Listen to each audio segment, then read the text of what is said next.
اگلے دن صبح 10 بجے مکانی مسجد میں علی کی رسم زیر پل تھی۔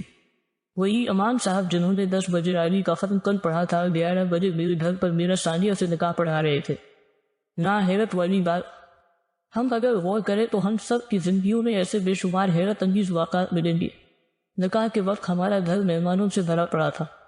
کبھی کوئی میرے کان میں سر بوسی کے انداز میں مبارک کہہ دیتا اور کبھی کوئی میرے کان وہ مبارک باتیں سن سن کر پھٹنے کو تھے۔ جیسا کہ میں پیچھے لکھ چکا ہوں، ملا کی دور مسیح تک اور میری دور چھت تک گورنمنٹی میں رہنے والے مکینوں کی زندگیوں میں چھتوں اور تھروں کا اہم رول تھا۔ کسی حد تک وہ اثر آج کے دور میں بھی ہے۔ اس سے پہلے کہ کوئی اور مبارک بات کی آواز میرے کان میں پڑتی میں چھت کی طرف بھاگا۔ میں سیڑھیاں چڑھ رہا تھا، میرے سامنے یکدم بس مارا گئی، وہ چھت سے نیچے آ رہی تھی۔ ہم دونوں ہی رک گئے۔ ثانیہ کے ساتھ نکاح کی مبارک نہیں دو گی؟ میں نے فون پر زور دے کر پوچھا۔ بسمہ نے بڑی سنجیدگی سے جواب دیا، نہیں، صرف علی کا افسوس کروں گی۔ محروس علی کی موت کا دبی دکھ ہوا ہے۔ بسمہ نے یہ کہا اور جلدی سے نیچے کی طرف چلی گئی اور میں چھت کی طرف۔ چھت پر پہنچا تو میں نے دیکھا ڈھیر سارے مرد عارفہ کے سامنے پڑے تھے اور وہ دنیا سے بے نیاز مالٹوں کو نمک لگا لگا کر کھا رہی تھی۔ عارفہ نے مجھے دیکھا تو جلدی سے صفائی دینے لگی۔ تنویر کو پتہ ہے میرا بلڈ پریشر لو ہو جاتا ہے، اس لیے مالٹے کھا رہی ہوں۔ میں نے ایک دیر دیکھنے کے بعد پوچھا، تنویر کہاں ہے؟ وہ میرے لیے کیلے لینے گئے ہیں، خالی مالٹے ہی اٹھا لایا تھا۔ میں نے کہا جاؤ کیلے بھی لے کر آؤ۔ اب تو میں چھت پر بھی نہیں روک سکتا تھا۔ میں نبیل کے گھر کی سیڑھیاں اترنے لگا۔ محروس مانتے تو کھا لو، عارفہ نے مجھے پیچھے سے آواز لگائی۔ میں نے اسے ہاتھ سے سلام کیا اور نیچے چلا گیا۔ نیچے پہنچا تو نبیل کی اماں سے میرا سامنا ہو گیا۔ وہ جلدی سے مجھ سے لپٹ گئی۔ انہوں نے زور زور سے رونا شروع کر دیا تھا۔ میری بھی آنکھیں بھر آئیں۔ میں ان کو لے کر ان کے کمرے میں چلا گیا۔ ان کو چپ کروایا تو ان کا میری طرف دھیان آیا۔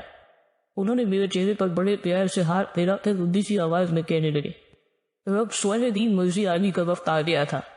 پتر تیرے جیسا جوائی اللہ سب کو دے، علی تیرے ساتھ بڑی خوش تھی۔ صبر کر پتر صبر کر، تو میرا پتر سو جا، کیسے تیری آنکھیں رو رو کر سرخ ہو رہی ہیں۔ نبیل کی اماں نے مجھے پیار سے اپنی بستر پر لٹا دیا اور خود ہی میرے اوپر رضائی دی۔ اس کے بعد کمرے کا دروازہ بند کرتے ہوئے باہر چلی گئی۔ نبیل نے مجھے کندھے سے ہلانے کے بعد کہا تھا، محروس اٹھ جاؤ، رات کے 9 بج گئے ہیں۔ میں آنکھیں ملتے ہوئے اٹھ کر بیٹھ گیا۔ منہ ہاتھ دھو لو، میں فرزانہ کو کھانے کے لیے کہتا ہوں۔ میں غسل خانے کی طرف چلا گیا اور نبیل باورچی خانے کی طرف۔ جب میں منہ ہاتھ دھو کر واپس لوٹا تو فرزانہ بھابھی نے کھانا لگا دیا تھا۔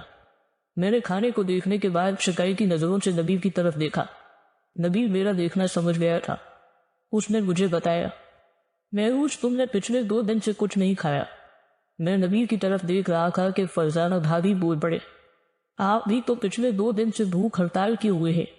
میں نے پلٹ کر فرزانہ بھابھی کی طرف دیکھا۔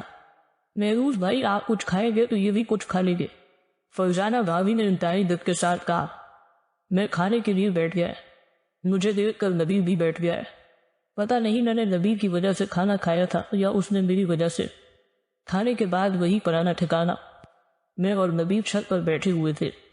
تمہارا اور علی کا 10 ماہ اور 21 دنوں کا ساتھ رہا، جبکہ ہم نے تقریباً 21 سال ساتھ گزارے تھے۔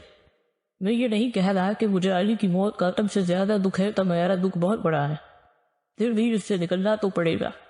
ثانیہ میری بہن کے بچوں کی ماں بن گئی ہے، اس لیے میں نے بھی اسے بہن مان لیا ہے۔ تم بھی اسے بیوی کے طور پر قبول کر لو۔